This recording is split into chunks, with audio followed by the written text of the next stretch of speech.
Doctor Mohammad Yunus, আপনি ভুলে যাবেন না আমরা আপনাকে ক্ষমতায় বসিয়েছি।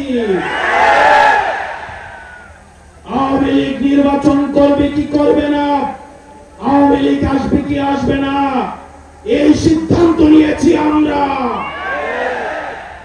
আওয়ামী লীগ মারা গিয়েছে বাংলাদেশে, আর জানাজা হয়েছে দিল্লিতে। আমরা এখানে জমায়েত হতে পেরেছি, আমরা যেসব দাবিতে জমায়েত হয়েছি আজকে, সেটি আমাদের জন্য গর্বের কিছু নয়, বরং এটি আমাদের জন্য লজ্জা।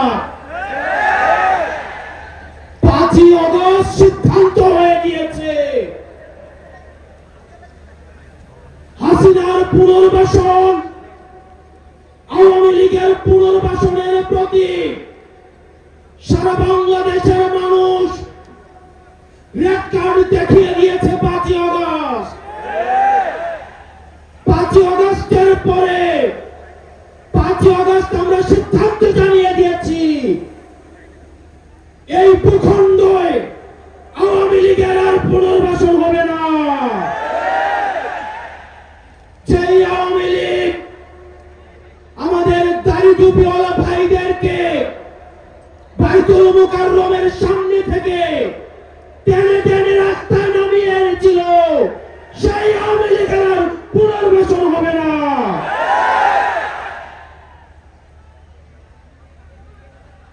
প্রিয় সংগ্রামী সহযোদ্ধা, অত্যন্ত পরিতাপের বিষয়, আজকে 8 মাস পরে এসেও আমাদের দেশের অনেক রাজনৈতিক দল, অনেক রাজনীতিবিদ আমাদেরকে বারবার করে মনে করিয়ে দেয় আওয়ামী লীগ নাকি রাজনৈতিক দল, এবং এই রাজনৈতিক দল নিয়ে সিদ্ধান্ত আসার এখতিয়ার নাকি তাদের নেই।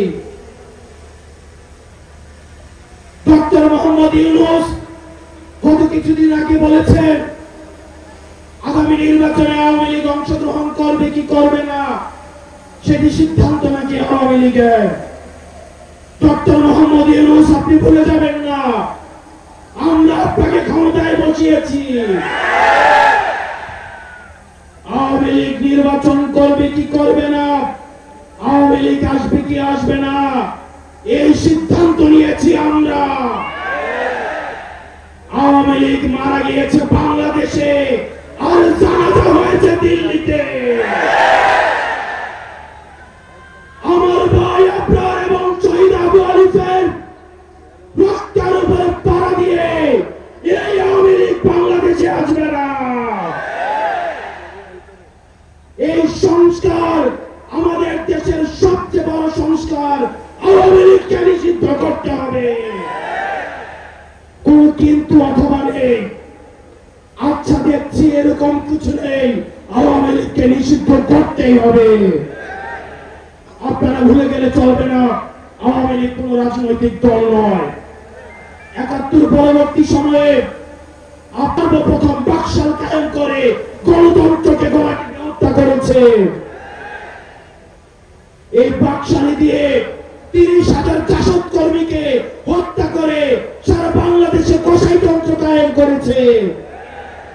আওয়ামী লীগের লুটপাটের কারণে আপনারা দেখেছেন ৭৪-এর দুর্ভিক্ষে ১৫ লক্ষ মানুষ মারা গিয়েছে। আমরা বারবার করে বলতে চাই, আওয়ামী লীগ কোন রাজনৈতিক দল নয়, আওয়ামী লীগ হচ্ছে একটি সন্ত্রাসী সংগঠন। এই সন্ত্রাসী সংগঠনকে নিষিদ্ধ করার মধ্য দিয়ে আমরা সংস্কার দেখতে চাই। একই সাথে সাথে সাপ্লাই যে হত্যাকাণ্ড হয়েছে, আমরা আপনাদের অনুরোধ জানাবো, এই সাপ্লা হত্যাকাণ্ডে যারা শহীদ হয়েছে, আজকের এই মঞ্চ থেকে এই শহীদের লিস্ট আপনারা জাতির সামনে প্রকাশ করুন। একই সাথে সাথে হাসিনার এই ফাঁসি না হওয়া পর্যন্ত প্রয়োজন হলে আমাদের শেষ রক্তবিন্দু দিয়ে এই তরুণ প্রজন্ম আমরা হাসিনার ফাঁসি নিশ্চিত করা পর্যন্ত আমরা আন্দোলন চালিয়ে যাব।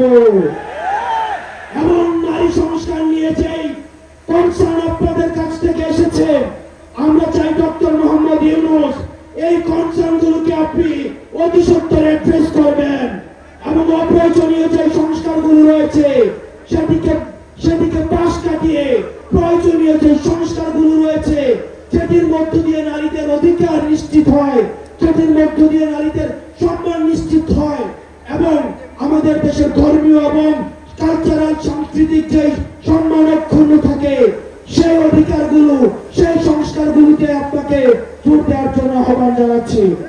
আপনারা ভালো থাকবেন, সুস্থ থাকবেন, হকের পথে, হালালের পথে, সত্যের পথে আমরা এনসিপি আপনাদের সাথে সব সময় রয়েছি। ইনকিলাব, ইনকিলাব, ইনকিলাব। আসসালাম।